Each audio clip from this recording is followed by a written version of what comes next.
Yes doctor എന്നാമതു ഓബ്ദുള്ള പറഞ്ഞതിൻ്റെ ഒരു രത്നച്ചുരുക്കം, അതായത് ഈ ക്ഷേത്രം വെച്ച് രാഷ്ട്രീയം കളിക്കുന്നു, അതാണ് പ്രധാന ആക്ഷേപം. അതെ, ശ്രീ ഓബ്ദുള്ള പറഞ്ഞത് ഞാൻ ഇങ്ങനെ ശ്രദ്ധിച്ചിരിക്കാം. സത്യത്തിൽ അദ്ദേഹം ഇക്കാലത്തെ നാരായണ ഗുരുവും ചട്ടമ്പിസ്വാമി അയ്യങ്കാളിയും കൂടെ ചേർന്ന ഒരു അവതാരമായിട്ടാണ് എനിക്ക് തോന്നിയത്. കാരണം എന്താ വെച്ചാൽ ഈ ഹിന്ദുക്കളുടെ ഇടയിലുള്ള ജാതീയതയൊക്കെ പരിഹരിച്ച് അവർക്ക് സമത്വസുന്ദരമായ ഒരു അവസ്ഥ ഉണ്ടാക്കാൻ വേണ്ടിയിട്ടാണ് അദ്ദേഹം പരിശ്രമിക്കുന്നത്. ഈ ശരിക്കും പറഞ്ഞാൽ ഈ കാശിയിലെ ക്ഷേത്രമൊക്കെ ഇവർ പിടിച്ചെടുത്ത് അതിനു വേണ്ടിയായിരുന്നു, അയോധ്യയും മധുരയൊക്കെ പിടിച്ചെടുത്ത് അതിനു വേണ്ടിയായിരുന്നു എന്നാണ് ഇപ്പൊ അദ്ദേഹം പറഞ്ഞ് വന്നത്. അദ്ദേഹം ആദ്യമായിട്ട് ചെയ്യേണ്ടത് ഷിയ സുന്നി പ്രശ്നമൊക്കെ ഒന്ന് പരിഹരിക്കുക. പരസ്പരം മുസ്ലിങ്ങൾ ലോകത്തിൽ കൊല്ലുന്നത്രയൊന്നും ലോകത്ത് വേറെ ആരും ചെയ്യുന്നില്ല. എന്നിട്ട് അതുപോലെ സമത്വ സുന്ദരമായിട്ട് എല്ലാ പള്ളിയിലും സ്ത്രീകൾക്കൊക്കെ കയറി, മുസ്ലിം സ്ത്രീകൾക്ക് കയറി ആരാധന നടത്താനുള്ള സ്വാതന്ത്ര്യം ഒന്ന് ഉണ്ടാക്കി കൊടുക്കുക. അതൊക്കെ കഴിഞ്ഞിട്ട് നമുക്ക് ഈ ഹിന്ദുക്കളെ നവീകരിക്കാൻ ഇറങ്ങുന്നതല്ലേ നല്ലത് എന്ന് അദ്ദേഹം പ്രത്യേകിച്ച് ഈ പ്രായത്തിൽ ഒന്ന് ചിന്തിക്കുന്നത് നല്ലതാണ്. പിന്നെ സ്വാതന്ത്ര്യം അതെ അതെ അതെ അങ്ങ് ഇതിനകത്ത് കയറി ഇടപെടരുത്. അങ്ങ് കുറെ നേരം പറഞ്ഞിരുന്നു സ്ത്രീകൾക്ക് പ്രവേശന സ്വാതന്ത്ര്യമുണ്ട്.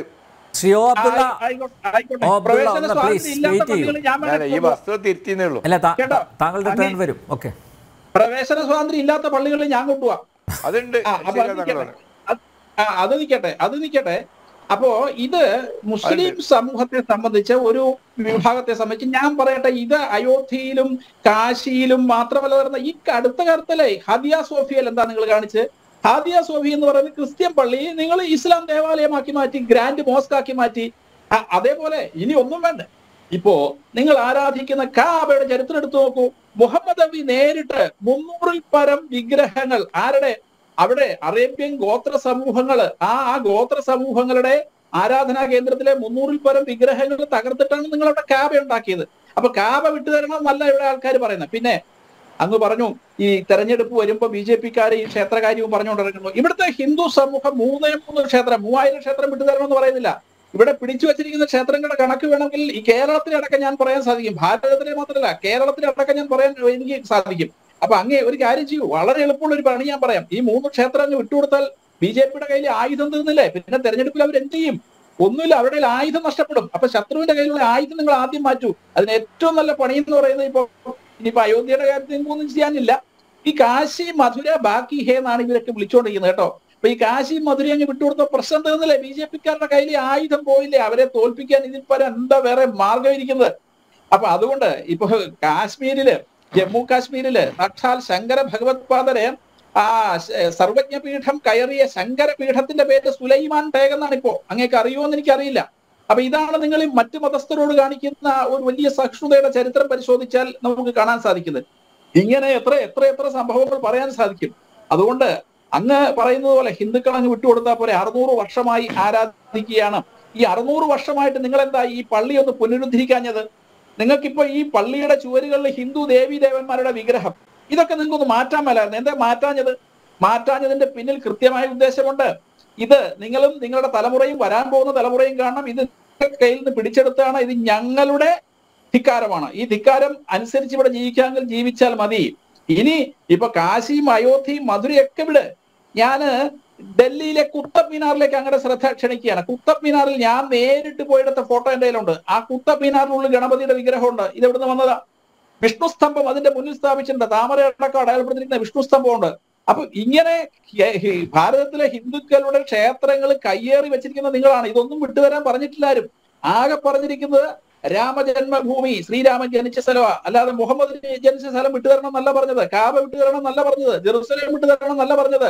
ശ്രീകൃഷ്ണ ജന്മഭൂമി, ശ്രീകൃഷ്ണ ജന്മഭൂമിയിൽ ശ്രീകൃഷ്ണൻ ജനിച്ചു എന്ന് വിശ്വസിക്കുന്ന ആ പർട്ടിക്കുലർ പ്ലേസ് എവിടെയാണ്? ഈദ്ഗാഹിനുള്ളിലാ. അതെങ്ങനെയാ വരുന്നത്? ആ ഈദ്ഗാഹിനുള്ളിൽ എങ്ങനെയാ വരുന്നത്? അതേപോലെ കാശി വിശ്വനാഥ ക്ഷേത്രം, അത് ജ്യോതിർലിംഗങ്ങളാണ്. 12 ജ്യോതിർലിംഗങ്ങളെ ഭാരതത്തിലുള്ളൂ. ഈ ജ്യോതിർലിംഗങ്ങൾ എന്ന് പറഞ്ഞാൽ ആരെങ്കിലും കൊണ്ടുപോയി പ്രതിഷ്ഠിക്കുന്നതല്ല, അത് സ്വയംഭൂവാണെന്നാണ് വിശ്വാസം. അതനുസരിച്ച് അത് മാറ്റി സ്ഥാപിക്കാൻ പറ്റില്ല. അങ്ങേക്ക് അത് അറിയുമോ എന്ന് എനിക്കറിയില്ല. അത് മാറ്റി സ്ഥാപിക്കാൻ പറ്റില്ല.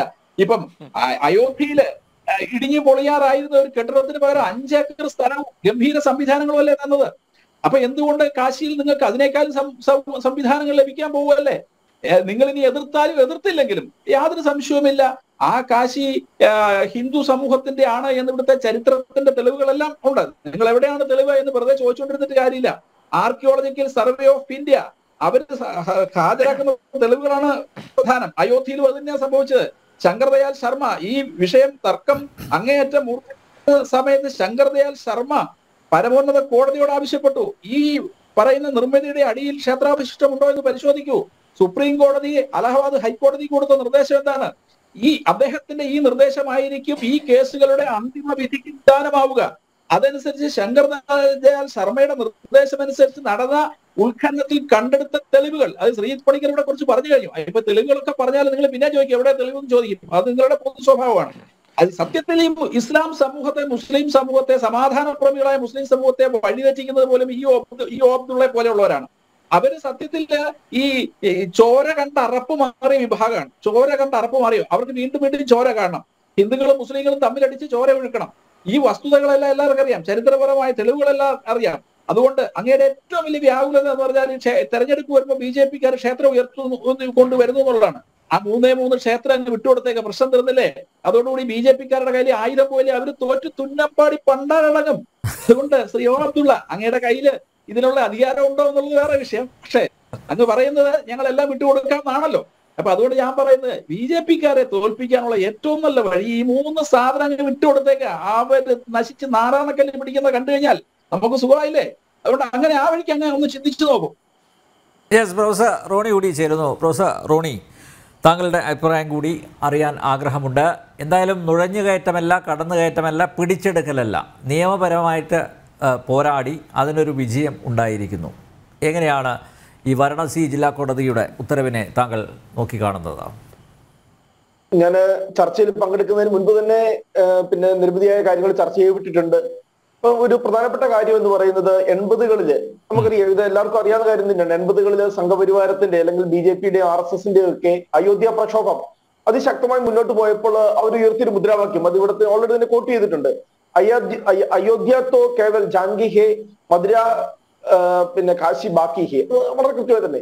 അപ്പോൾ അയോധ്യ കൊണ്ട് ഒരിക്കലും ഈ സംഘപരിവാറിന്റെ അജണ്ടകൾ, അവരുടെ രാഷ്ട്രീയം ഒരിക്കലും അവസാനിക്കില്ല, അത് മുന്നോട്ട് പോകും. അത് തന്നെയാണ് വീണ്ടും ഇവിടെ ഇപ്പോൾ ഈ പറയുന്ന കാശി വിഷയവുമായി ബന്ധപ്പെട്ട് വാരണാസിയിലെ ഗ്യാൻവ്യാപി മസ്ജിദുമായി ബന്ധപ്പെട്ട ഇന്നത്തെ കോടതി വിധി. ഇന്നത്തെ കോടതി വിധിയില് ഇപ്പം നമ്മൾ പറയുന്നു സത്യം ജയിക്കട്ടെ. ഇപ്പോൾ എന്നോട് ചോദ്യം തന്നെ നിയമത്തിന്റെ വിജയമായിട്ട് ചൂണ്ടിക്കാണിക്കണ്ടേ. പക്ഷെ ഞാൻ ഇതിനകത്ത് ഒരു ഏകപക്ഷീയത, തീർച്ചയായിട്ടും ഈ പറയുന്ന വാരണാസി ജില്ലാ കോടതിക്ക് മുകളിൽ അലഹബാദ് ഹൈക്കോടതി ഉണ്ട്, അതിന് മുകളിൽ സുപ്രീം കോടതി ഉണ്ട്. പക്ഷെ ഇതിന്റെ അകത്ത് ഇന്ന് വന്ന ജഡ്ജ്മെന്റിലെ ഒരു പാർഷ്യാലിറ്റി ഞാൻ ഒന്ന് ചൂണ്ടിക്കാണിച്ചുകൊള്ളട്ടെ. അതായത് ഈ പറയുന്ന അഞ്ജുമാൻ ഇൻസമാൻ മസ്ജിദ് കമ്മിറ്റി അവർക്ക് തടസ്സവാദങ്ങൾ ഉന്നയിക്കാൻ വേണ്ടി കൊടുത്തിരിക്കുന്ന ഡേറ്റ് എന്ന് പറയുന്നത് ഫെബ്രുവരി മാസം 8-ാം തീയതിയാണ്. അപ്പൊ ഫെബ്രുവരി മാസം 8-ാം തീയതി അവരുടെ വാദങ്ങൾ കൂടി കേൾക്കേണ്ടതുണ്ട്. പക്ഷെ അവരുടെ വാദങ്ങൾ കേൾക്കുന്നതിന് മുൻപാണ് കൃത്യമായി ഇന്ന് ജഡ്ജ്മെന്റ് വന്നിരിക്കുന്നത്. ഈ ജഡ്ജ്മെന്റിൽ ഒരു കാര്യം പറഞ്ഞിട്ടുണ്ട്, 7 ദിവസത്തിനകം അവിടെ പൂജ ആദ്യ കർമ്മങ്ങൾക്കുള്ള അത് സ്റ്റാർട്ട് ചെയ്യണം, അല്ലെങ്കിൽ അവിടെ ഈ പറയുന്ന വർഷിപ്പ് അല്ലെങ്കിൽ പൂജ ആരംഭിക്കണം. അതിന് വാരണാസി ജില്ലാ മജിസ്ട്രേറ്റിന് ബഹുമാനപ്പെട്ട വാരണാസി ജില്ലാ കോടതി ഉത്തരവ് നൽകിയിട്ടുണ്ട്. അപ്പോൾ അതിനകത്ത് വരുന്ന ഒരു പ്രശ്നം ഞാൻ പറഞ്ഞത്, ഈ മറുപക്ഷം അല്ലെ കക്ഷികൾ അവരുടെ ഈ തർക്കവാദങ്ങൾ അല്ലെങ്കിൽ അവരുടെ തടസ്സവാദങ്ങൾ അതുപോലും കേൾക്കാതെ ഇപ്പൊ അവരുടെ, കാരണം ആ 8-ാം തീയതിക്ക് മുൻപേ ഈ പറയുന്ന ഈ പൂജയ്ക്ക് കൊടുത്തിരിക്കുന്ന ആ പെർമിഷൻ ചെയ്തിരിക്കുന്ന 7 ദിവസത്തിന്റെ സമയം അവസാനിക്കുകയാണ്. അപ്പോൾ അങ്ങനെ അതിൻ്റെ അകത്ത് അപ്പോൾ ഈ നമ്മുടെ കോടതികൾ പോലും ഇപ്പോൾ ഒരു ഏകപക്ഷീയമായി മാറുന്നുണ്ടോ എന്ന് ഇതിനകത്ത് സംശയിക്കേണ്ടിയിരിക്കുന്നു. കാരണം ഇന്ന് ഈ ഒരൊറ്റ വിധിയോടുകൂടി എല്ലാം ഒരു പരിസമാപ്തിയിലേക്ക് എത്തുമെന്ന് നമ്മൾ കരുതുന്നില്ല. കാരണം ഫൈൻഡിങ്സ് അതിനകത്തൊക്കെ നമ്മൾ ആത്യന്തികമായിട്ടുള്ള തീരുമാനം എടുക്കേണ്ടത് ഒക്കെ ബഹുമാനപ്പെട്ട സുപ്രീം കോടതി വരെ ഈ കേസ് പോകും. ഞാൻ ഒരു കാര്യം കൂടെ ഇവിടെ ചൂണ്ടിക്കാണിച്ചോട്ടെ. എന്ത് ഫൈൻഡിങ്സ് എന്താണെങ്കിലും നമ്മുടെ ഇന്ത്യൻ പാർലമെന്റ് പാസ്സാക്കിയിരിക്കുന്ന സുപ്രീം കോടതി അംഗീകരിച്ചിരിക്കുന്ന ഒരു നിയമമുണ്ട്. ഇത് 1991 ആരാധനാലയ നിയമം, നമുക്ക് എല്ലാവർക്കും വളരെ വ്യക്തമായി അറിയാവുന്ന നിയമമാണ്. ആ നിയമത്തിൽ പറഞ്ഞിരിക്കുന്നത് എന്താ, 1947 ഓഗസ്റ്റ് 15 നിലനിന്നിരുന്ന ആരാധനാലയത്തിന് മതപരമായ സ്വഭാവത്തിൽ മാറ്റം വരുത്താൻ പാടില്ല. എന്താണോ സ്റ്റാറ്റസ് കോ 1947 ഓഗസ്റ്റ് 15 ഓഗസ്റ്റ് 15 എന്തായിരുന്നു സ്റ്റാറ്റസ് കോ, ആ സ്റ്റാറ്റസ് കോയില് മാറ്റമല്ല, ഏത് മതവിഭാഗത്തിന്റെ കയ്യിലാണോ അല്ലെ ഏത് മതപരമായ ആചാരമാണോ അവിടെ നടക്കുന്നത് അതിൽ മാറ്റം വരുത്താൻ പാടില്ല എന്നുള്ള 1991 ജഡ്ജ്മെന്റ് അല്ലെ 1991 പാർലമെന്റ് പാസ്സാക്കിയ നിയമം അവിടെ നിൽക്കുന്നുണ്ട്. അപ്പോൾ സ്വാഭാവികമായിട്ടും ഇന്ന് വന്നിരിക്കുന്ന ഈ വിധിയില് ഈ പറഞ്ഞ നമ്മുടെ ഈ വാരണാസി ജില്ലാ കോടതി വിധി സ്വാഭാവികമായിട്ടും അത് അങ്ങ് സുപ്രീം കോടതി വരെ പോയി. ഒരു കാലതാമസത്തിലേക്ക് എത്തും. കാരണം ഈ പറഞ്ഞ 1991 നിയമത്തിന്റെ കൂടി സാധ്യതകൾ പോലും അവിടെ ചർച്ച ചെയ്യപ്പെടേണ്ടതുണ്ട്. ശക്തമായ വാദപ്രതിവാദങ്ങളൊക്കെ ഉണ്ടാവും. അതിനുശേഷമേ ഇത് നിയമത്തിന്റെ വിജയമാണോ നീതിയുടെ വിജയമാണോ എന്നൊക്കെ തീരുമാനിക്കേണ്ടത് എന്നാണ്. പിന്നെ നമ്മളിങ്ങനെ തർക്കങ്ങളൊക്കെ നമ്മൾ മുന്നോട്ട് കൊണ്ടുപോകേണ്ടതുണ്ടോ, അല്ലെങ്കിൽ വീണ്ടും ഒരു ധ്രുവീകരണ രാഷ്ട്രീയത്തിലേക്ക്? ഇന്ന് പ്രിയപ്പെട്ട ഇന്ന് ഒരു കമന്റ് വായിച്ച് ഞാൻ വളരെ ശ്രദ്ധേയമായി എനിക്ക് തോന്നി. കാരണം നമ്മൾ മോസ്കുകളുടെ അസ്ഥിവാരം പരിശോധിച്ചു കഴിഞ്ഞാൽ പല അമ്പലങ്ങളിലേക്കും എത്താം. പക്ഷെ പല അമ്പലങ്ങളുടെ അസ്ഥിവാരങ്ങൾ പരിശോധിച്ചു കഴിഞ്ഞാൽ പല ബുദ്ധ വിഹാരങ്ങളിലേക്ക് നമുക്ക് എത്തേണ്ടി വരും ഇന്ന് ഒരു വളരെ പ്രസക്തമായ. കാരണം നമ്മൾ ചരിത്രം ഒരുപാട് നമ്മൾ ഡിഗ് ചെയ്ത് അല്ലെ ചരിത്രം ഒരുപാട് കുഴിച്ച് പരിശോധിച്ചു പോയി കഴിഞ്ഞാൽ ഒരുപാട് അധിനിവേശങ്ങളുടെയും ഒരുപാട് തകർക്കലുകളുടെയും ചരിത്രം അവിടെ ഉണ്ട്. പക്ഷെ നമ്മൾ 21-ാം നൂറ്റാണ്ടിലേക്കൊക്കെ പോകുമ്പോൾ അത് വീണ്ടും നമുക്ക് ഇതിലേക്ക് പോണോ എന്നുകൂടി നമ്മൾ ചിന്തിക്കുന്നത് നല്ലതായിരിക്കും എന്നാണ് എൻ്റെ ഒരു അഭിപ്രായം. സോ അബ്ദുള്ള, ഒരു കാര്യം ചെയ്യാം, നമുക്ക് ഒരുമിച്ച് ഇവിടെ പോവാം. നമ്മുടെ വാരണാസി കാശി വിശ്വനാഥ ക്ഷേത്രവും കാണാം, അതുപോലെ ഞാൻവാവി ഈ സ്ഥലത്തും പോവാം. ഒറ്റ നോട്ടത്തിൽ താങ്കൾക്ക് മനസ്സിലാവും ഈ പറഞ്ഞ അതെല്ലാം തെറ്റാണ്. ഞാൻ ഈ ജനൻ ടി വിയുടെ ഈ സംവാദ വേദിയിൽ വന്ന് പറഞ്ഞതെല്ലാം തെറ്റാണെന്ന് താങ്കൾക്ക് ബോധ്യപ്പെടും. താങ്കൾ വരാൻ തയ്യാറുണ്ടോ? നമുക്ക് ഒരുമിച്ച് പോവാം. അല്ല, അവിടെ വെച്ചിട്ട് ഞാനൊരു കാര്യം പറയും. അവിടെ പോവാം. അവിടെ പോയിട്ട് ഞാൻ പറയും, വിഗ്രഹങ്ങൾ എന്ന് പറയുന്നത് മനുഷ്യൻ സൃഷ്ടിച്ചതാണ്. വിഗ്രഹങ്ങൾ മനുഷ്യനെ സൃഷ്ടിച്ചതല്ല. ഏത് നല്ല കല്ല് കിട്ടിയാലും അത് വിഗ്രഹമാക്കി മാറ്റുന്ന സമ്പ്രദായം പണ്ട് കാലത്ത് നിലനിന്നിരുന്നു. അങ്ങനെയാണ് വിഗ്രഹങ്ങൾ ഉണ്ടാകുന്നത്. കല്ലിലേക്ക് ദൈവത്തിൻ്റെ ചൈതന്യം വന്നിരിക്കുന്നു എന്ന് നിങ്ങളോട് ആരാ പറയുന്നത്? നിങ്ങളുടെ തന്നെ ഏതെങ്കിലും പുരോഹിതന്മാർ ചൈതന്യം എന്ന് പറയുന്നല്ലാതെ. അപ്പോൾ വിഗ്രഹാരാധന എന്നതിൽ നിന്ന് ബിംബങ്ങൾ നമ്മൾ ആരാധിക്കേണ്ടത് നമ്മളെ സൃഷ്ടിക്കുകയും നമ്മളെ പരിപാലിക്കുകയും ഒക്കെ സംരക്ഷിക്കുകയും ചെയ്യുന്ന ആ ദൈവത്തിനാണ്. അതുകൊണ്ട് ഞാൻ പോരങ്ങൾ കൂടെ അവിടെ വെച്ചിട്ട് ഞങ്ങളോട് പറയും, ദയവായിട്ട് മേലിൽ നീ വാരാണസിയിലും മറ്റിടത്ത് പോയി ഈ കല്ലിന് മുമ്പിൽ പിന്നെ സാഷ്ടാംഗം ചെയ്യരുത്, അവയെ വന്നിക്കരുത്, അത് നമ്മൾ ഉണ്ടാക്കിയതാണ്, ആ കല്ലുകൾക്ക് യാതൊരു പ്രാധാന്യമില്ല. അങ്ങനെയാണെങ്കിൽ ഞാൻ വരാം, തയ്യാറാ. ടിക്കറ്റിൻ്റെ പൈസ ഞാൻ എടുത്തോളാം. ഓക്കെ, ഫ്ലൈറ്റിന് കുറച്ച് കൂടുതലാണ്, ടിക്കറ്റിൻ്റെ പൈസ ഞാൻ എടുത്തോളാം. ഫ്ലൈറ്റ് ഫെയർ കുറച്ച് കൂടുതലാണ്. എന്നാലും യെസ്, നമുക്ക് ഒരുമിച്ച് പോവാം. എത്രയാലും വേണ്ടില്ല. ഞാൻ അവിടുന്ന് പറയും, ഇതൊരു വിവരക്കേടാണ്, ഈ ഇതിനെ ആരാധിക്കുന്നത് ശരിയല്ല, അത് മനുഷ്യൻ നിർമ്മിച്ചതാണ്, ഈ കല്ലുകൾക്ക് യാതൊരു ചൈതന്യമില്ല. ഹിന്ദുക്കളുടെ ഇടയിൽ തന്നെ എത്രയോ ആളുകൾ വിഗ്രഹാരാധന എതിർക്കുന്നവരുണ്ടല്ലോ. ഞാൻ മാത്രം ഹിന്ദുക്കൾ തന്നെയല്ലേ നല്ലൊരു വിഭാഗം. എന്തിനാണ് ആ ഇതിന് പോകുന്നതെന്ന് ചോദിക്കുന്നത്? അതുകൊണ്ട് അങ്ങനെയെങ്കിൽ നമ്മൾ യാത്ര ടൂർ ഏർപ്പാട് ചെയ്തോളൂ, പൈസ നമ്മൾ തരാം. ശ്രീജിത്ത്, എന്തായാലും ഇതേ മാറില്ല, അതിനെ ആരാധിക്കാൻ അല്ല, അബ്ദുള്ളയുടെ സ്ഥിരം വാദങ്ങളാണ് ഇപ്പോഴും താങ്കൾ ആവർത്തിച്ചുകൊണ്ടിരിക്കുന്നത്. അബ്ദുള്ള, ഇനി ഞാൻ മറുപടി പറഞ്ഞോട്ടെ, എന്നോടാണ് ചോദ്യം. അതെ, ഒരു മിനിറ്റ്. ഇതൊരു പ്രധാന സാധനം. അദ്ദേഹം പറയുന്നത് ഈ വിഗ്രഹാരാധന അദ്ദേഹത്തിന് എതിർക്കാം, അതിൽ പ്രശ്നമൊന്നുമില്ല. അദ്ദേഹത്തിന്റെ മതപരമായിട്ടുള്ള വിശ്വാസം കൊണ്ടോ യുക്തിവാദ ചിന്ത കൊണ്ടോ ഒക്കെ തന്നെ വിഗ്രഹാരാധനയെ എതിർക്കുന്നതിൽ പ്രശ്നമൊന്നുമില്ല. പക്ഷേ ശ്രീ ഒ അബ്ദുള്ള എന്ത് ചിന്തിക്കുന്നു ആ രീതിയിൽ തന്നെ ഹിന്ദുക്കളോ വിഗ്രഹാരാധനയിൽ വിശ്വസിക്കുന്നവരോ ചിന്തിക്കണം എന്നില്ലല്ലോ. അപ്പൊ അതുകൊണ്ട് അത് വിശ്വസിക്കുന്ന ആൾക്കാർക്ക് അവരുടേതായിട്ടുള്ള ആരാധനാ പദ്ധതികളുണ്ട്. അതാണ് ഭരണഘടനയിൽ പറയുന്ന 25, 26 ആർട്ടിക്കിളുകൾ. അതിനനുസരിച്ച് സ്വന്തം മതത്തിന്റെ വിശ്വാസങ്ങളുടെ നിഷ്ഠയനുസരിച്ച് ആചാരങ്ങളും വിശ്വാസ പദ്ധതികളുമായിട്ട് മുന്നോട്ട് പോകാമെന്നാണ്. അപ്പോൾ വിഗ്രഹാരാധനയിൽ വിശ്വസിക്കുന്ന ആളെ സംബന്ധിച്ചിടത്തോളം മറ്റൊരാൾ പറയുന്ന കാര്യം എന്താണെന്ന് വെച്ചാൽ കേൾക്കേണ്ടതില്ല. പിന്നെ താങ്കൾ പറഞ്ഞത് ശരിയാണ്, മിക്ക വിഗ്രഹങ്ങളും ഈ പറഞ്ഞതുപോലെ ചില വിഗ്രഹങ്ങൾ സ്വയംഭൂവാണ് കേട്ടോ. അത് ചില കല്ലുകൾ ചില ഷേപ്പുകളിൽ തന്നെ ഉള്ളതാണ്, ചില സ്ഥലങ്ങളുമായി ബന്ധപ്പെട്ടതിന് പ്രത്യേകതകളുണ്ട്, അതൊക്കെ ഉണ്ട്, നമുക്ക് എല്ലാവർക്കും അറിയാവുന്ന കാര്യമാണ്. പക്ഷെ അതിനപ്പുറത്തേക്ക് കുറെ അധികം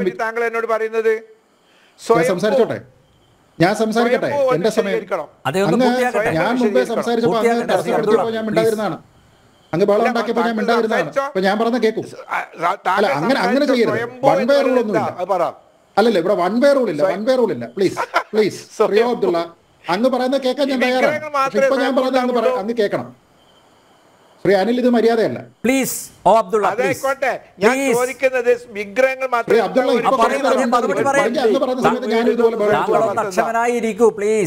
അല്ല, ദൈവത്തെ ഓർത്ത് അദ്ദേഹത്തിന്റെ ഒന്ന് ഫീൽഡ് ഒന്ന് കുറച്ചു നിങ്ങൾ ഇങ്ങനെ പറഞ്ഞുകൊണ്ടിരുന്ന കാര്യമില്ല. ഇത് അദ്ദേഹത്തിന്റെ പതിവാണ്, അദ്ദേഹത്തിന്റെ രീതിയാണ്. നോക്കൂ, ഞാൻ പറയട്ടെ. അപ്പൊ ഞാൻ ചോദിക്കുന്നത്, ശരിയാണ്, ചില വിഗ്രഹങ്ങൾ, ഇപ്പൊ അയോധ്യയിലെ രാംലല്ല വിരാജ്മാൻ വിഗ്രഹം അരുൺ യോഗിരാജ് എന്ന് പറയുന്ന ഒരു ശില്പി ഉണ്ടാക്കിയതാണ്. അപ്പൊ അത്തരം ശിലകളിൽ നിന്ന് ആൾക്കാർ ഉണ്ടാക്കിയെടുക്കുന്നതാണ്. അപ്പൊ അതുകൊണ്ട് ഇതൊക്കെ എല്ലാം മനുഷ്യനിർമ്മിതമാണെന്നൊക്കെ താങ്കൾ പറഞ്ഞു കഴിഞ്ഞാൽ ശരി, കുറെയൊക്കെ മനുഷ്യനിർമ്മിതമാണെന്ന് നമ്മൾ പറയാം.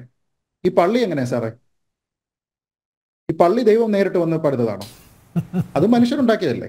ആ പള്ളിയുമായി ബന്ധപ്പെട്ടാണല്ലോ ഇപ്പൊ വിട്ടുതരത്തില്ല എന്ന് പറയുന്നത്. അപ്പൊ ഈ പള്ളി ദൈവം ഉണ്ടാക്കിയതാണ്, അതുകൊണ്ട് ഞങ്ങൾ വിട്ടുതരില്ല എന്നുണ്ടോ? അത് മനുഷ്യരുണ്ടാക്കിയതല്ലേ? അപ്പൊ ഈ വിഗ്രഹത്തിനില്ലാത്ത എന്ത് പ്രത്യേകതയാണ് ഈ പള്ളിക്കുള്ളത്? എന്റെ ശ്രീ അനിൽ, ഞാൻ ഈ ചർച്ചയിൽ ഇനി സംസാരിക്കുകയാണെങ്കിൽ അദ്ദേഹത്തിന്റെ ഫീഡ് ഞാൻ സംസാരിക്കും. ഇദ്ദേഹത്തിന്റെ സ്ഥിരം പരിപാടിയാണ്. പ്ലീസ്, അല്ലെങ്കിൽ എനിക്ക് ഇനി രണ്ട് താങ്കളുടെ ശബ്ദം മ്യൂട്ട് ചെയ്യേണ്ടി വരും. പ്ലീസ്.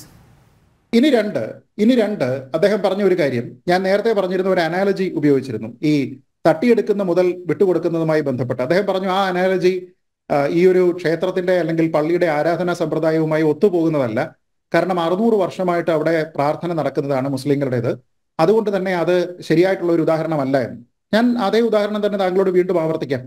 എന്റേന്ന് ഞാൻ പറയുന്നില്ല, ശ്രീ ഒ അബ്ദുള്ളയുടെ പേഴ്സ്, അദ്ദേഹത്തിന്റെ വാലറ്റ് ഞാൻ അടിച്ചു മാറ്റുന്നു. അതിൽ താങ്കളുടെ ആധാർ കാർഡുണ്ട്, താങ്കളുടെ വോട്ടർ ID കാർഡുണ്ട്, താങ്കളുടെ ഡ്രൈവിംഗ് ലൈസൻസ് ഉണ്ട്. 30 വർഷം എൻ്റെ കയ്യിലിരിക്കുകയാണ്. മനുഷ്യായുസ് വെച്ച് നോക്കുമ്പോൾ 600 വർഷം പറയാൻ പറ്റത്തില്ലല്ലോ. 30 വർഷം അത് എൻ്റെ കയ്യിലിരിക്കുകയാണ്. ഈ 30 വർഷം കഴിയുമ്പോൾ ഇതെല്ലാം എൻ്റെ ഡ്രൈവിംഗ് ലൈസൻസ് ആകുമോ? എൻ്റെ ആധാർ കാർഡ് ആകുമോ? എൻ്റെ വോട്ടേഴ്സ് ID ആകുമോ? ഇതുകൊണ്ട് പോയി കഴിഞ്ഞാൽ എനിക്കിതൊക്കെ ചെയ്യാൻ പറ്റുമോ? ഇല്ല. അപ്പൊ അങ്ങനെയുള്ള ഒരു വസ്തു, ഈ ഉദാഹരണത്തിൽ പറഞ്ഞാൽ മോഷണ മുതൽ എത്ര കാലം കഴിഞ്ഞാലും മോഷണ മുതലാണ്. അപ്പൊ അതിന് ഇത്ര കാലം കഴിയുന്നുണ്ടെങ്കിൽ അത് ലെജിറ്റിമേറ്റ് ആകും എന്നൊന്നുമില്ല. ഇനി താങ്കൾക്ക് ഈ ഇന്ത്യയിലുള്ള ഹിന്ദുക്കളുടെ ജാതി വ്യവസ്ഥയുടെ ബുദ്ധിമുട്ടുകൾ, ക്ലേശം അനുഭവിക്കുന്ന ആൾക്കാരെ പറ്റിയൊക്കെ താങ്കൾ പറയുമ്പോൾ അന്നേരമാണ് മതം തപ്പാൻ വേണ്ടിയിട്ട് പോകുന്നത്, ഈ കാര്യങ്ങളൊക്കെ റീക്ലെയിം ചെയ്യാൻ പോകുന്നത് എന്ന് താങ്കൾ പറഞ്ഞാൽ ഇത് ഇന്ത്യയിലുള്ള പ്രതിഭാസമല്ല സാർ. ഇത് ലോകത്തെമ്പാടുമുള്ള പ്രതിഭാസമാണ്. അത് ഐക്യരാഷ്ട്രസഭ അംഗീകരിച്ചിരിക്കുന്നതാണ്. ഐക്യരാഷ്ട്രസഭയുടെ United Nations declaration on the rights of indigenous people, ഒരു പ്രദേശത്തെ യഥാർത്ഥ തദ്ദേശവാസികളുടെ അവകാശങ്ങളുമായി ബന്ധപ്പെട്ട് 2007 ഒരു UN റെസൊല്യൂഷൻ ഉണ്ട്. ആ റെസൊല്യൂഷനിൽ ഇന്ത്യയും സൈൻ ചെയ്തതാണ് കേട്ടോ. അതിനെ ഇന്ത്യ അംഗീകരിച്ചതാണ്. അതിൽ പറയുന്ന ഒരു കാര്യം ഞാൻ വായിക്കാം. ഇൻഡിജിനസ് പീപ്പിൾസ്, അതായത് ഒരു പ്രദേശത്തെ യഥാർത്ഥ തദ്ദേശവാസികൾ, have the right to redress, ആൾക്കാർക്ക് തർക്കപരിഹാരത്തിനുള്ള അവകാശമുണ്ട്, by means that can include restitution, അതായത് ഏതെങ്കിലും ഒരു കാര്യത്തിനെ റെസ്റ്റോർ ചെയ്യുന്നതുമായി ബന്ധപ്പെട്ട കാര്യങ്ങൾ, അങ്ങനെ ഒരു കാര്യത്തിന് പരിഹാരം കിട്ടുമെങ്കിൽ അത് ചെയ്യാം. Or when that is not possible, just fair and equitable compensation, restore ചെയ്യാനായിട്ടുള്ള യാതൊരു വിധത്തിലുള്ള സാധ്യതകളും ഇല്ല എങ്കിൽ അതിന് അർഹിക്കുന്ന രീതിയിലുള്ള കോമ്പൻസേഷൻ കിട്ടാനുള്ള അവകാശമുണ്ട്. എന്തിനാണെന്നറിയോ? ഫോർ ദ ലാൻഡ്സ്, വസ്തുക്കളിൽ, ടെറിട്ടറീസ്, പ്രവിശ്യകളിൽ, ആൻഡ് റിസോഴ്സസ്, വിഭവങ്ങളിൽ, which they have traditionally owned, പണ്ട് അവരുടെ പൊസഷനിൽ ഉണ്ടായിരുന്നതാണ്, ഓർ അതർവൈസ് ഒക്യുപ്പൈഡ്, അവരവിടെ താമസിച്ചിരുന്നതാണ്, ഓർ യൂസ്ഡ്, അവർ ഉപയോഗിച്ചിരുന്നതാണ്, and which have been confiscated, ഈ കാര്യങ്ങളെല്ലാം തന്നെ തട്ടിയെടുത്തതാണ്, ടേക്കൺ, അവരെ മറ്റൊരാൾ സ്വായത്തമാക്കിയതാണ്, എടുത്തുകൊണ്ട് പോയതാണ്, ഒക്യുപ്പൈഡ്, അവരെ അതിൽ ഒക്യുപ്പൈ ചെയ്തതാണ്, അവർ താമസിക്കാൻ എടുത്തതാണ്, യൂസ്ഡ്, മറ്റൊരാൾ അനാവശ്യമായിട്ട് ഉപയോഗിച്ചതാണ്, ഓർ ഡാമേജ്ഡ്, നശിപ്പിച്ചതാണ്, without their free prior and informed consent, ഈ തദ്ദേശവാസികളായിട്ടുള്ള ആൾക്കാരുടെ സ്വതന്ത്രവും മുൻകൂറായതും അവരുടെ ബോധ്യത്തിലുള്ളതുമായിട്ടുള്ള അനുമതി നേടാതെ ഈ രീതിയിൽ തട്ടിയെടുത്തിരിക്കുന്ന ഏതൊരു കാര്യത്തിനെയും റെസ്റ്റിറ്റ്യൂട്ട് ചെയ്യുന്നതിന് വേണ്ടിയിട്ട്, അതിനെ റീക്ലെയിം ചെയ്യുന്നതിന് വേണ്ടിയിട്ടുള്ള അവകാശം തദ്ദേശവാസികളായിട്ടുള്ള ജനങ്ങൾക്കുണ്ട് എന്ന് ഐക്യരാഷ്ട്ര സംഘടന ലോകത്തിലുള്ള വിവിധ രാജ്യങ്ങൾ, മെമ്പർ കൺട്രീസിനോട് പറഞ്ഞിരിക്കുന്ന ഈ ഡിക്ലറേഷനിൽ ഇന്ത്യ അതിനെ അംഗീകരിച്ച് വോട്ട് ചെയ്തിരിക്കുന്നതാണ്. അപ്പൊ ഇത് കേവലം ഇന്ത്യയിലെ മാത്രമല്ല, ഈ പറയുന്ന സോക്കോൾഡ് ജാതി വ്യവസ്ഥ ഇല്ലാത്ത എല്ലാ രാജ്യങ്ങളിലെയും മെമ്പർമാർക്ക് കൂടി ബാധകമായിട്ടുള്ള ഒരു കാര്യമാണിതെന്നുള്ളത് അങ്ങനെയൊന്ന് ഓർമ്മിപ്പിക്കുന്നു. ഇനി ഈ ചർച്ചയിൽ കോൺഗ്രസിന്റെ പ്രതിനിധി ശ്രീ റോണി പറഞ്ഞ ഒരു കാര്യമുണ്ട്. അദ്ദേഹം പറഞ്ഞത് 1991 നിയമത്തിനെ കുറിച്ചാണ്. അത് നമുക്ക് എല്ലാവർക്കും അറിയാവുന്നതാണ്. 1991 പ്ലേസസ് ഓഫ് വർഷിപ്പ് ആക്ട് അനുസരിച്ച് 1947 ഓഗസ്റ്റ് 15 നമ്മുടെ രാജ്യത്തുള്ള ആരാധനാലയങ്ങളുടെ റിലീജിയസ് ക്യാരക്ടർ എന്തായിരുന്നോ ആ റിലീജിയസ് ക്യാരക്ടർ മാറ്റാൻ പാടില്ല എന്നുള്ളതാണ് നിയമം. അതിൽ നിന്ന് ഒരൊറ്റ എക്സെപ്ഷൻ കൊടുത്തിരുന്നത് അയോധ്യയിലെ രാമജന്മഭൂമി ബാബറി മസ്ജിദ് ഈ തർക്കത്തിന് മാത്രമായിരുന്നു. പക്ഷെ ഇവിടുത്തെ ഒരു പ്രധാനപ്പെട്ട പ്രശ്നമുണ്ട് ശ്രീ റോണി. അത് കോടതിയിലേക്ക് ഈ ഗ്യാൻബാബി വിഷയം വന്നിരുന്ന സമയത്ത് ജസ്റ്റിസ് DY ചന്ദ്രചൂഡ് തന്നെ പറഞ്ഞതാണ്. അവിടെ സർവേ വേണോ വേണ്ടയോ എന്ന കാര്യം വന്നിരുന്നപ്പോൾ പറഞ്ഞതാണ്, ഈ 47 ഓഗസ്റ്റ് 15 റിലീജിയസ് ക്യാരക്ടർ ഓൾട്ടർ ചെയ്യാൻ പാടില്ല, അല്ലെങ്കിൽ കൺവേർട്ട് ചെയ്യാൻ പാടില്ല എന്ന് മാത്രമേ നിയമത്തിൽ പറയുന്നുള്ളൂ. പക്ഷെ അന്ന് അവിടെ ഉണ്ടായിരുന്ന റിലീജിയസ് ക്യാരക്ടർ എന്താണ് എന്ന് പരിശോധിക്കുന്നതിന് പ്രശ്നമില്ല എന്നാണ് പറഞ്ഞത്. അതായത് ഒരു തർക്കം ഒരു പ്രദേശത്ത് നിലനിൽക്കുകയാണ് എങ്കിൽ 1947 ഓഗസ്റ്റ് 15 അതിന്റെ റിലീജിയസ് ക്യാരക്ടർ എന്തായിരുന്നു എന്നാണ് ആ തർക്കം അടിസ്ഥാനപരമായിട്ട് നിയമത്തിന്റെ കണ്ണിൽ. അങ്ങനെയാണെങ്കിൽ അത് പരിഹരിക്കപ്പെടാം എന്നുണ്ട്. താങ്കൾ ഈ പറഞ്ഞിരിക്കുന്ന 91 നിയമത്തിന്റെ സെക്ഷൻ 4(3)A എന്ന് പറയുന്ന ഒരു ഭാഗമുണ്ട്. അത് താങ്കൾ ഒന്ന് വായിച്ചു നോക്കണം. അതിൽ പറയുന്നതനുസരിച്ച് any place of worship referred to in the said subsection which is an ancient and historical monument or an archaeological site or remains covered by the Ancient Monuments and Archaeological Sites and Remains Act of 1958 or any other law for the time being in force, ഇതിൽ നിന്ന് exempt ആണ്. എന്ന് വെച്ച് കഴിഞ്ഞാൽ 1958 ഈ archaeological സൈറ്റുകളുമായി ബന്ധപ്പെട്ട ancient മോണുമെന്റുമായി ബന്ധപ്പെട്ട ഒരു നിയമമുണ്ട്. ആ നിയമത്തിൽ പറയുന്നത് പ്രകാരമുള്ള ഒരു ഹിസ്റ്റോറിക്കൽ ആയിട്ടുള്ള അല്ലെങ്കിൽ ആർക്കിയോളജിക്കൽ ആയിട്ടുള്ള താല്പര്യമുള്ള ഒരു പ്രദേശമാണ് എന്ന് തെളിയിക്കപ്പെട്ട് കഴിഞ്ഞാൽ ഈ പറയുന്ന റിലീജിയസ് ക്യാരക്ടർ കൺവേർട്ട് ചെയ്യുക എന്ന കാര്യത്തിൽ നിന്ന് അതിന് എക്സംഷൻ ഉണ്ട്. അപ്പൊ നമ്മൾ നോക്കേണ്ടത് 1958 നിയമത്തിൽ എന്താണ് പറയുന്നത് എന്നുള്ളതാണ്. 1958 നിയമത്തിൽ വളരെ കൃത്യമായിട്ട് പറയുന്ന കാര്യം ഇങ്ങനെയാണ്. അതിൽ പറയുന്നത് ഏൻഷ്യന്റ് മോണുമെന്റ് എന്ന് വെച്ച് കഴിഞ്ഞാൽ മീൻസ് എനി സ്ട്രക്ചർ. ശ്രദ്ധിക്കണം, അതിൽ വേറെ ഒന്നും പറയുന്നില്ല. Any structure, erection or monument or any tumulus or place of interment or any cave, rock sculpture, inscription or monolith which is of historical, archaeological or artistic interest and which has been in existence for not less than 100 years. ഇതാണ് അതിന്റെ definition. എന്ന് വെച്ച് കഴിഞ്ഞാൽ ആർക്കിയോളജിക്കലായിട്ട് താല്പര്യം ഉണ്ടാകുന്ന ഒരു പ്രദേശത്ത് ആർക്കിയോളജിക്കലോ ഹിസ്റ്റോറിക്കലോ ആർട്ടിസ്റ്റിക്കോ ആയിട്ടുള്ള എനി സ്ട്രക്ചർ അവിടെ ഉണ്ട് എങ്കിലും അത് ഈ നിയമം വരുന്ന അല്ലെങ്കിൽ 1947 ഓഗസ്റ്റ് 15 മുൻപ് 100 വർഷങ്ങൾക്ക് മുൻപെങ്കിലും ഉള്ള സ്ട്രക്ചർ ആണ് എങ്കിൽ അതിനെ ഒരു ഏൻഷ്യന്റ് മോണുമെന്റ് എന്നാണ് കാറ്റഗറൈസ് ചെയ്യുന്നത്. അതേപോലെ തന്നെ ആർക്കിയോളജിക്കൽ സൈറ്റ് ആൻഡ് റിമെയിൻസ് എന്ന് പറയുന്നത് any area which contains or is reasonably believe to contain ruins or relics of historical or archaeological importance which have been in existence for not less than 100 years. ഇതിന് സമാനമായിട്ടുള്ള കാര്യങ്ങളായിട്ടാണ് define ചെയ്തത്. എന്ന് വെച്ച് കഴിഞ്ഞാൽ ഈ കേസുമായി ബന്ധപ്പെട്ട ആൾക്കാർ ആർക്കിയോളജിക്കൽ സർവേക്ക് പോയത് വെറുതെ എന്ന് പോയതല്ല. ആർക്കിയോളജിക്കൽ സർവേക്ക് പോയി കഴിഞ്ഞാൽ അതിൽ നമ്മൾ ഈ പറയുന്നത് പോലെ റഡാറിങ് കുറെ കാര്യങ്ങളുണ്ട്. ഇതെല്ലാം ചെയ്തതിന് ശേഷം അതിന് താഴെ ഒരു സ്ട്രക്ചർ ഉണ്ട് എന്ന് തെളിഞ്ഞു കഴിഞ്ഞാൽ ഈ നിയമത്തിൽ നിന്ന് എക്സംപ്റ്റ് ആണ് എന്ന് ഈ നിയമത്തിൽ തന്നെ എഴുതി വെച്ചിട്ടുണ്ട്. അപ്പൊ ഈ നിയമത്തിന്റെ തത്വം എന്ന് പറയുന്നത് എന്നോ മുസ്ലിം പള്ളികൾ അമ്പലങ്ങൾ മുസ്ലിം പള്ളികളായിട്ട് കൺവേർട്ട് ചെയ്തിരിക്കുന്നതിനെ റീക്ലെയിം ചെയ്യരുത് എന്നല്ല ഈ നിയമത്തിൽ പറയുന്നത്. നമ്മുടെ നാട്ടിൽ ഒരാളിനും ഒരു കാലത്തും ഏതെങ്കിലും ഒരു ആരാധനാലയം കണ്ടാൽ അതിനെ പിടിച്ച് കൺവേർട്ട് ചെയ്യാനായിട്ട് തോന്നാൻ പാടില്ല എന്നാണ്. ഇപ്പൊ ഉദാഹരണത്തിന് ഞാൻ പഴവങ്ങാടി ഗണപതി ക്ഷേത്രത്തിന്റെ മുന്നിൽ കൂടെ പോകുമ്പോൾ എനിക്കങ്ങ് തോന്നുകയാണ് ഇതിനെ പിടിച്ചെന്ന് പള്ളിയാക്കിയേക്കാം, അത് നടക്കരുത്. വെട്ടുകാട് പള്ളിയുടെ മുന്നിൽ കൂടെ പോകുന്ന സമയത്ത് എനിക്ക് തോന്നുകയാണ് ഇതിനെ പിടിച്ച് മുസ്ലിം പള്ളിയാക്കിയേക്കാം, അത് നടക്കരുത്. ഇതിനു വേണ്ടിയിട്ടാണ് ഇത് ചെയ്യുന്നത്. അല്ലാതെ അതിന് താഴെ ഒരു ആർക്കിയോളജിക്കൽ സൈറ്റ് ഉണ്ട് എന്ന് തെളിയിച്ചു കഴിഞ്ഞാൽ ഈ നിയമത്തിൽ നിന്ന് എക്സംപ്റ്റ് ആണെന്ന് ഈ നിയമം കൊണ്ടുവന്നിരിക്കുന്ന ആൾക്കാർ തന്നെ പറയുന്നു. ഇല്ലെങ്കിൽ പിന്നെ ഈ കണ്ടീഷൻ എന്തിനാണ് ഇവിടെ വെച്ചിരിക്കുന്നത്? അപ്പൊ ഇപ്പൊ ASI ചെയ്തിരിക്കുന്നതാണ് അയോധ്യയിൽ ചെയ്തിരിക്കുന്നത് പോലെ ഗ്യാൻബാബിയിലും അവർ ഈ പറയുന്നത് പോലത്തെ സർവേ നടത്തിയിട്ട് അതിന് താഴെ അല്ലെങ്കിൽ അവിടെ ആർക്കിയോളജിക്കലായിട്ട് ഇമ്പോർട്ടന്റ് ആയിട്ടുള്ള ഒരു സ്ഥാനമുണ്ട് എന്ന് കണ്ടു കഴിഞ്ഞാൽ ഈ നിയമത്തിൽ നിന്ന് എക്സംപ്റ്റ് ആണ്. ഇനി താങ്കൾ എന്തിനാണ് ഈ നിയമത്തിനെ പറ്റി പറയുന്നത്? അപ്പൊ വളരെ വ്യക്തമായിട്ട് അതിലത് പറഞ്ഞിരിക്കുകയാണ്. ഇത്ര വ്യക്തമായിട്ടുള്ള ഒരു കാര്യത്തിനെ പറ്റി ഈ രീതിയിലുള്ള കാര്യങ്ങൾ ദയവ് ചെയ്ത് പറയാതിരിക്കുക. നിയമത്തിനെ പറ്റി പറയുമ്പോൾ അതിന്റെ എല്ലാ പ്രൊവിഷൻസും വളരെ കൃത്യമായിട്ട് നോക്കിയതിനു ശേഷം മാത്രം പറയാനായിട്ട് ശ്രമിക്കുക എന്നുള്ളതാണ് എനിക്ക് താങ്കളോട് പറയാൻ.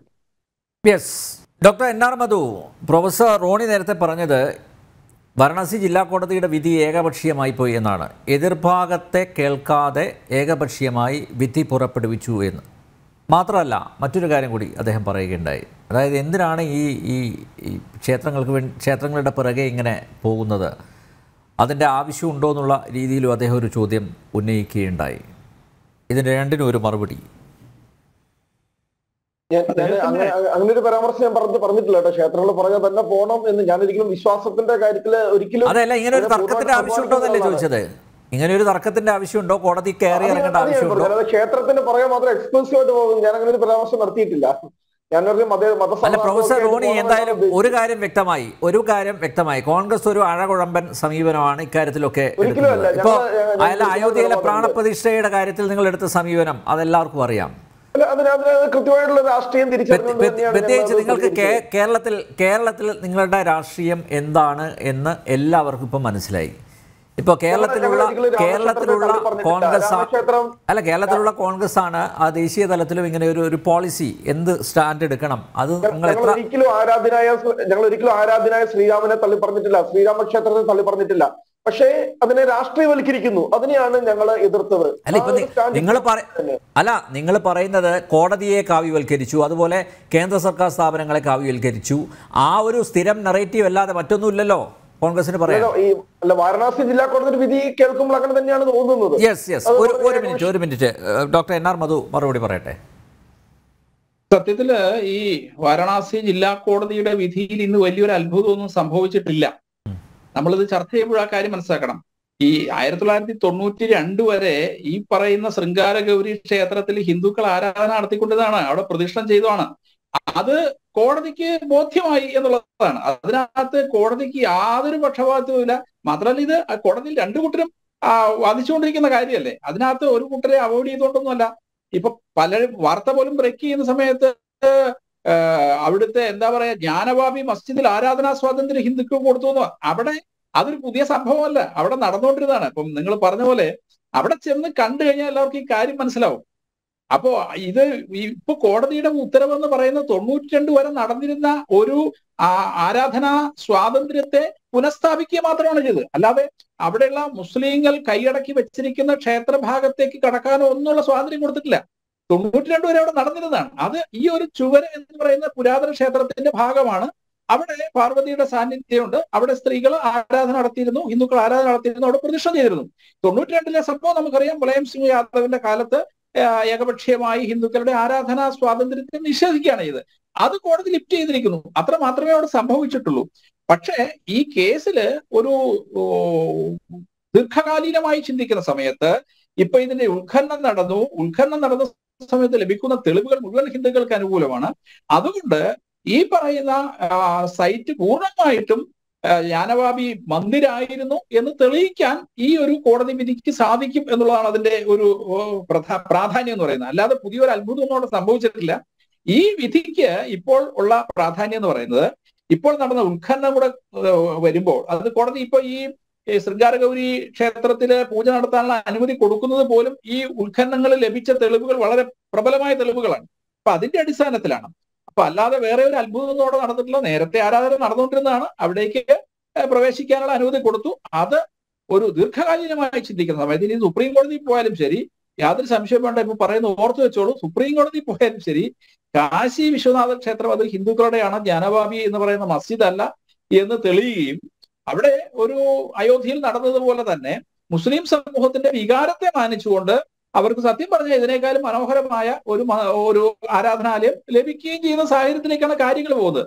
പക്ഷെ രാഷ്ട്രീയമായ മുതലെടുപ്പ് നടത്തുന്ന കോൺഗ്രസ്സുകാരും ഇപ്പൊ ഈ വസ്തുതകൾ, ഈ ചരിത്രപരമായ തെളിവുകൾ മുഴുവൻ നിൽക്കുമ്പോഴും അതിനെ രാഷ്ട്രീയമായി മിസ്യൂസ് ചെയ്യുന്നത് സത്യത്തിൽ BJP അല്ല, കോൺഗ്രസും മുസ്ലിം മതമൗലികവാദികളുമാണ്. ഈ പ്രശ്നങ്ങളെല്ലാം കുത്തിത്തിരിപ്പുകൾ മുഴുവൻ ഉണ്ടാക്കി വർഗീയമായ ചേരിതിരിവ് ഉണ്ടാക്കാൻ പരമാവധി ശ്രമിക്കുന്നത് സത്യത്തിൽ ഇവരാണ്. ഈ തെളിവുകൾ മുഴുവൻ അവരുടെ മുന്നിൽ നിൽക്കുമ്പോഴും ഇതിനെതിരെ സംസാരിക്കുന്ന, ഇതിനെ അട്ടിമറിക്കാൻ ശ്രമിക്കുന്ന ഒരു കോടതി വിധി വന്നാൽ ഞങ്ങൾക്ക് ഈ കോടതിയിൽ വിശ്വാസമില്ല. പണ്ട് കമ്മ്യൂണിസ്റ്റുകാർ വിളിച്ച ഈ തന്തമാർ ഞങ്ങളുടേതല്ലാതെ പണ്ട് കമ്മ്യൂണിസ്റ്റുകാർ വിളിച്ചിട്ടുണ്ട്. കമ്മ്യൂണിസ്റ്റുകാരെ സംബന്ധിച്ച് വിളിക്കാൻ കാരണം അവർക്ക് ഇവിടുത്തെ കോടതിയിലോ ഭരണഘടനയിലോ അത് വിശ്വാസം ഇല്ലാത്തവരാണ്. പക്ഷെ കോൺഗ്രസ്സുകാർ ഇപ്പൊ എന്താ വെച്ചാൽ ഈ ഐക്യമുന്നണി ഉണ്ടാക്കി ഇപ്പൊ കമ്മ്യൂണിസ്റ്റ് പാർട്ടിക്ക് പഠിച്ചുകൊണ്ടിരിക്കുകയാണെന്നാണ് എനിക്ക് തോന്നുന്നത്. കോൺഗ്രസിന് എന്താണെങ്കിലും നന്നാവില്ല എന്നാണ് എനിക്ക് പറയാനുള്ളത്. അത് പിന്നെ അത് കോൺഗ്രസിന്റെ വിഷയം. അപ്പൊ ഇതിനെ വർഗീയമായി മിസ്യൂസ് ചെയ്യുന്നത് BJPയോ വിശ്വ ഹിന്ദു പരിഷത്തോ RSSO ഒന്നും അല്ല, കോൺഗ്രസും ഇവിടുത്തെ കമ്മ്യൂണിസ്റ്റുകാരും മുസ്ലിം മതമൗലികവാദികളുമാണ്. അപ്പൊ ഇവർക്ക് കോടതിയിൽ വിശ്വാസമില്ലാതായിരിക്കുന്നു എന്ന് പറഞ്ഞതിന്റെ അർത്ഥം എന്താണ് നമ്മൾ കേൾവിക്കാർക്ക് മനസ്സിലാവും. പ്രൊഫസർ റോണി ഇപ്പോ വ്യക്തമായി കാണുമെന്ന് കരുതുന്നു ഞാൻ. ഇല്ല, അങ്ങനെയെങ്കിൽ പ്രിയപ്പെട്ട ശങ്കരാചാര്യമാര് കോൺഗ്രസ്സുകാരാണെന്ന് സമ്മതിക്കേണ്ടി വരുമല്ലോ. ഇന്ത്യയിലെ ഏറ്റവും ബഹുമാനിതരായിട്ടുള്ള ഹിന്ദു ആചാര്യന്മാർ അവരും അങ്ങനെയെങ്കിൽ കോൺഗ്രസ്സുകാരാണ്, കോൺഗ്രസിന്റെ നിലപാടാണ് അവർ പറഞ്ഞത് എന്ന് നമ്മൾ പറയേണ്ടി വരുമല്ലോ. അല്ല, അയോധ്യയിലെ ശ്രീരാമ ജന്മഭൂമിക്കെതിരെ ഈ രണ്ട് ശങ്കരാചാര്യന്മാർ ഇതിനു മുമ്പ് പ്രസ്താവന നടത്തിയിട്ടുണ്ട്. കോൺഗ്രസിന്റെ തെരഞ്ഞെടുപ്പ് റാലിയിൽ പങ്കെടുത്തിട്ടുള്ളതേ ഉള്ളൂ. ബാക്കിയെല്ലാം കോൺഗ്രസിന് വേണ്ടി നിലകൊണ്ടതാണ്. അതിവിടെ എല്ലാവർക്കും അറിയുന്നതാണ്. അതുകൊണ്ട് ശങ്കരാചാര്യരുടെ പേരൊന്നും പറയണ്ട. ശങ്കരാചാര്യ, ഈ പറഞ്ഞ ശങ്കരാചാര്യർ ആരാണ് എന്നുള്ളതും കൃത്യമായ ജാതിവാദത്തിന്റെ ആരൂഢമാണ് അദ്ദേഹത്തിന്റെ മഠം എന്ന് പറയുന്നത്. അതിനെ ഇവിടുത്തെ പൊതു ഹിന്ദു സമൂഹം അംഗീകരിക്കണം എന്ന് പറഞ്ഞാൽ അത് നിങ്ങൾ അംഗീകരിച്ചോളൂ. കാരണം കോൺഗ്രസുകാരെ സംബന്ധിച്ച് അവർക്ക് അംഗീകരിക്കാൻ പറ്റും. ജാതിവാദത്തിന്റെ ആരൂഢ സ്ഥാനമാണ് ഈ ശങ്കരാചാര്യ പുരി. ഞാൻ അവിടെ പോയിട്ടില്ലാണ് സാർ. ഞാൻ അദ്ദേഹത്തെ സ്വീകരിച്ചിട്ടുള്ള ആളാണ്. അദ്ദേഹം കേരളത്തിൽ വന്നപ്പോൾ സ്വീകരിച്ചു. കാരണം ശങ്കരാചാര്യർ എന്ന് പറയുന്ന ആ ഒരു പദവിയെ മാനിച്ചുകൊണ്ട്. എന്നിട്ട് ആ മനുഷ്യൻ ഇവിടെ വന്ന് പ്രസംഗിച്ചെന്താന്ന് ഞാൻ കേട്ടു. ഒന്നാന്തരം ജാതിവാദിയാണ്. ആ ജാതിവാദിയായ ശങ്കരാചാര്യർക്ക് കോൺഗ്രസ് ചേരും. കോൺഗ്രസിന്റെ തെരഞ്ഞെടുപ്പ് റാലിയിൽ അദ്ദേഹം പങ്കെടുത്തിട്ടുണ്ടല്ലോ. ബാക്കി എല്ലാ കാര്യത്തിലും അദ്ദേഹം പങ്കെടുത്തിട്ടുണ്ട്. അതുകൊണ്ട് ആ ശങ്കരാചാര്യന്റെ വാക്ക് നിങ്ങൾക്ക് മൂല്യമുള്ളതായിരിക്കും, ഇവിടുത്തെ പൊതു ഹിന്ദു സമൂഹത്തിനോ വ്യക്തിവാദികൾക്കോ ഒട്ടും മൂല്യമുള്ള. കേരളത്തിൽ കമ്മ്യൂണിസ്റ്റുകാർക്ക് സന്ദീപാനന്ദഗിരി പോലെ കോൺഗ്രസ്സുകാർക്ക് ഒരു ശങ്കരാചാര്യരെ കിട്ടി. അത്ഭുതമുണ്ട്. രണ്ട് ശങ്കരാചാര്യമാരെയും ഞങ്ങളുടെ ഒപ്പം ഉണ്ടല്ലോ.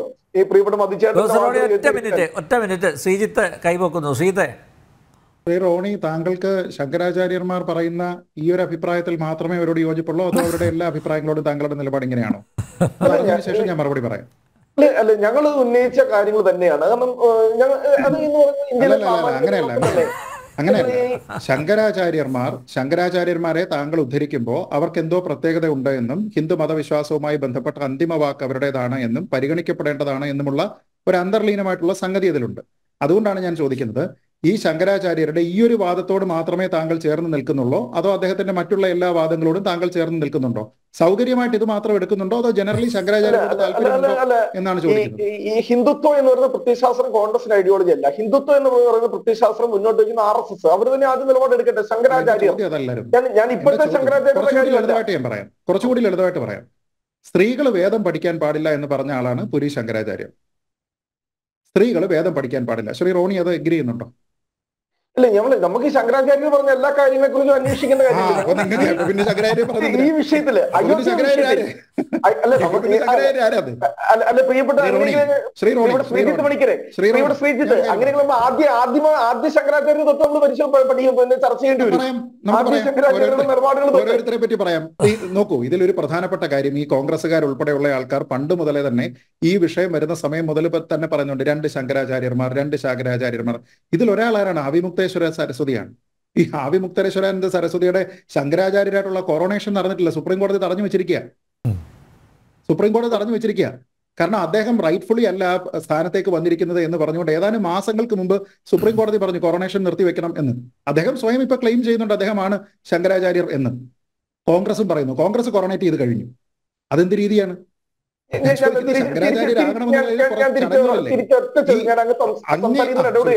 ശങ്കരാചാര്യന്മാരെ നിങ്ങൾ തള്ളി പറയുകയാണോ? ശങ്കരാചാര്യന്മാരുടെ വിധി പ്രകാരം നടക്കുന്ന ഒരു ചടങ്ങല്ല ഇത്. ആയിരുന്നെങ്കിൽ അവരെ വിളിക്കുമായിരുന്നല്ലോ പ്രാണപ്രതിഷ്ഠയ്ക്ക്, അല്ലേ? ഇതിൽ എത്ര ശങ്കരാചാര്യന്മാർക്ക് ക്ഷണം കിട്ടിയിട്ടുണ്ടെന്ന് താങ്കൾക്കറിയാവോ? ഈ ആവിമുക്തേശ്വരാനന്ദ പറഞ്ഞു ഞാൻ പോവില്ല, അദ്ദേഹത്തിന് ക്ഷണം കൊടുത്തിരുന്നോ? അദ്ദേഹത്തിന് ക്ഷണം കൊടുത്തില്ല എന്ന് ട്രസ്റ്റ് പറഞ്ഞു. പിന്നീട് ഒരു ഇന്റർവ്യൂവിൽ അദ്ദേഹം പറഞ്ഞു എനിക്ക് ക്ഷണം കിട്ടിയിട്ടില്ല എന്ന്. കോൺഗ്രസ് അന്ന് മുതലേ പറഞ്ഞുകൊണ്ടിരിക്കുകയാണ് അദ്ദേഹത്തെ ക്ഷണിച്ച് അദ്ദേഹം പോകുന്നില്ല എന്ന്. അപ്പൊ ഫാക്ട് പോലും നിങ്ങൾ ചെക്ക് ചെയ്യുന്നില്ല എന്നുള്ളതാണ് ഞാൻ പറയുന്നത്. അദ്ദേഹത്തിന്റെ കോറോണേഷൻ നടന്നിട്ടുണ്ടോ, അദ്ദേഹത്തിന് ക്ഷണം കിട്ടിയിട്ടുണ്ടോ, ഇതൊന്നും നോക്കാതെ ശങ്കരാചാര്യരെ വിളിച്ചു അയാൾ പോകുന്നില്ല എന്ന് പറഞ്ഞു എന്നാണ് പറയുന്നത്. ഞാൻ ചോദിക്കുന്നത് അവരെ മനഃപൂർവ്വം ഒഴിവാക്കിയെങ്കിൽ മാത്രമേ നരേന്ദ്രമോദി എന്ന് പറയുന്ന ഇന്ത്യയുടെ പ്രധാനമന്ത്രിക്ക് പ്രസക്തിയുള്ളൂ.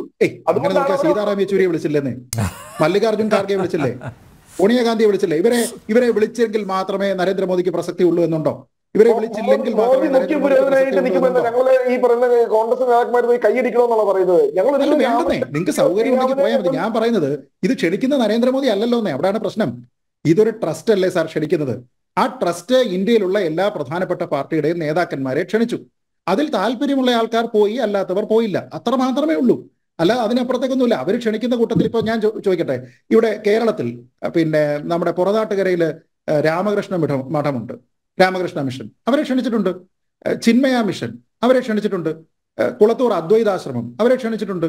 അമൃതാനന്ദമയി ആശ്രമം അവരെ ക്ഷണിച്ചിട്ടുണ്ട്. ഇവർക്ക് ഓരോരുത്തർക്കും വ്യത്യസ്തമായ നിലപാടുണ്ട്. അപ്പൊ അങ്ങനെ നോക്കിക്കഴിഞ്ഞാൽ ഈ പറയുന്ന ഒരു ശങ്കരാചാര്യരും ഡിസ്പ്യൂട്ട് ചെയ്യപ്പെടുന്ന മറ്റൊരു ശങ്കരാചാര്യരും പറഞ്ഞിരിക്കുന്ന അഭിപ്രായവും 3998 മറ്റുള്ള സ്വാമിമാരും അവിടെ നിൽക്കുക. ഏതിനാ സാർ വെയിറ്റ്? ഈ പറയുന്ന ആൾക്കാർക്ക് ആർക്കും വെയിറ്റ് ഇല്ല എന്നാണ് പറയുന്നത്. അങ്ങനെയൊന്നും പറയരുത്. അങ്ങനെ നോക്കിയാൽ 4 ശങ്കര മഠങ്ങളുള്ളതിൽ 2 പേര് പ്രസ്താവന ഇറക്കിയില്ലേ? ഞങ്ങളെ കോട്ട് ചെയ്തുകൊണ്ട് ആൾക്കാർ തെറ്റായിട്ട് പറയുന്നു, എല്ലാ വിശ്വാസികൾ ആസ്തികരായിട്ടുള്ള എല്ലാ ആൾക്കാരും ഈ ചടങ്ങുമായി സഹകരിക്കണം എന്ന് അവർ പറഞ്ഞില്ലേ? അവര് പബ്ലിക്കായിട്ട് സ്റ്റേറ്റ്മെന്റ് ഇറക്കിയല്ലേ? താങ്കൾ കണ്ടോ? എന്നിട്ട് ഈ അഭിപ്രായം മാറ്റിയോ? എല്ലാ ശങ്കരാചാര്യന്മാരും എതിർക്കുന്നു.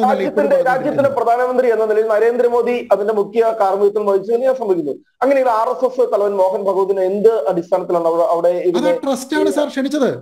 സാർ, ആ ട്രസ്റ്റാണ് ക്ഷണിച്ചത്. ഇന്ത്യൻ ഗവൺമെന്റിന്റെ പരിപാടി ആയിരുന്നെങ്കിൽ RSSന്റെ തലവൻ അവിടെ ഉണ്ടാകരുത് എന്ന് താങ്കൾ പറയുന്നതിനോട് ഞാൻ യോജിക്കുന്നു. ഇതൊരു ട്രസ്റ്റ് നടത്തുന്ന പരിപാടി. ഈ ഭക്തർ കൊടുത്തിരിക്കുന്ന 3600 കോടി രൂപ അവർക്ക് സൗകര്യമുള്ളവരെ അവർ വിളിക്കുന്നേ. ഇതിലിപ്പോ RSSകാർ എന്താ ചെയ്തതെന്ന് ചോദിച്ചു കഴിഞ്ഞാൽ ഇതുമായി ബന്ധപ്പെട്ട ഒരു വിളംബരം ഉണ്ടായി. ഒരു സെക്കൻഡ്, അല്ല, ആരുമായിക്കോട്ടെ, സുപ്രീം കോടതി അല്ലേ ട്രസ്റ്റ് ഉണ്ടാക്കിയത്? ആ ട്രസ്റ്റ് ഉണ്ടാക്കാൻ പറഞ്ഞ ആരാ? സുപ്രീം കോടതി. അതിൽ എത്ര സ്ഥിരാംഗങ്ങൾ ഉണ്ടാകണം, അതിന്റെ സ്വഭാവം എന്താകണമെന്ന് പറഞ്ഞത് സുപ്രീം കോടതി.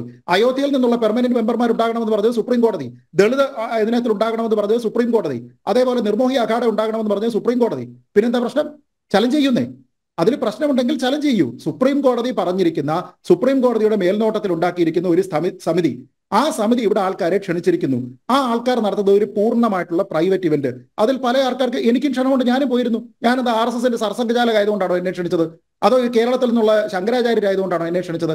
അല്ല, അവർക്ക് താല്പര്യമുള്ള ആൾക്കാരെ അവർ ക്ഷണിച്ചു, വേണ്ട ആൾക്കാർ അവിടെ പോയി, അത്രയേ ഉള്ളൂ. ഇപ്പോൾ RSS ഇതുമായി ബന്ധപ്പെട്ട് ചെയ്തിരിക്കുന്ന കാര്യങ്ങൾ എന്തൊക്കെയാണ്? ഏറ്റവും ചുരുങ്ങിയത് ഒരുപക്ഷെ താങ്കൾ കൂടി അറിയുന്ന ഒരു കാര്യമായിരിക്കും, ഈ ഇന്ത്യ മുഴുവൻ മിക്കവാറും ഉള്ള വീടുകളെല്ലാം കവർ ചെയ്തുകൊണ്ട് ഇതിന്റെ ഒരു വിളംബരം എന്ന നിലയ്ക്ക് അക്ഷതം കൊടുക്കുന്ന ഒരു ചടങ്ങുണ്ടായിരുന്നു. ആ ചടങ്ങുമായി ബന്ധപ്പെട്ട എല്ലാ സ്ഥലങ്ങളിലും പോകുന്ന RSSകാരും VHPക്കാരും ഒക്കെ തന്നെയാണ്. അവര് കേവലം RSSകാരുടെയോ RSS അനുഭാവികളുടെ വീട്ടിൽ മാത്രമല്ല പോയിരിക്കുന്നത്, മന്ത്രി ഗണേഷ് കുമാറിന്റെ വീട്ടിൽ പോയിരുന്നു. അദ്ദേഹം വളരെ ഭക്തിയോടുകൂടി അത് വാങ്ങിവെച്ചു. നടൻ മമ്മൂട്ടിക്ക് കൊടുത്തത് പ്രധാനമന്ത്രി തന്നെയാണ്. അപ്പൊ അങ്ങനെ നോക്കിക്കഴിഞ്ഞാൽ എത്രയോ ആൾക്കാർക്ക് എവിടെയെല്ലാം ഈ കാര്യമൊക്കെ കൊടുത്തു. അതുമായി ബന്ധപ്പെട്ട് വോളണ്ടറി പരിപാടികൾ നടത്തിയിരിക്കുന്നതെല്ലാം ഈ RSSകാരെ, സംഘപരിവാർ സംഘടനകൾ, ഹിന്ദു സംഘടനകളൊക്കെ തന്നെയാണ്. അപ്പൊ അവർക്ക് തോന്നിയിട്ടുണ്ടാകും വളരെ വലിയ രീതിയിലുള്ള ഒരു കോൺട്രിബ്യൂഷൻ മോഹൻ ഭാഗവതോ അദ്ദേഹത്തിന്റെ സംഘടനയോ നടത്തിയിട്ടുണ്ട് എന്ന് അവർക്ക് തോന്നുമ്പോൾ അവർ ക്ഷണിക്കുന്നതിന് കുറ്റം പറയാൻ കഴിയുമോ? ഇത് ഗവൺമെന്റ് ഓഫ് ഇന്ത്യയുടെ പരിപാടിയാണെങ്കിലല്ലേ ഉള്ളൂ പ്രശ്നം. അങ്ങനെ അല്ലല്ലോ.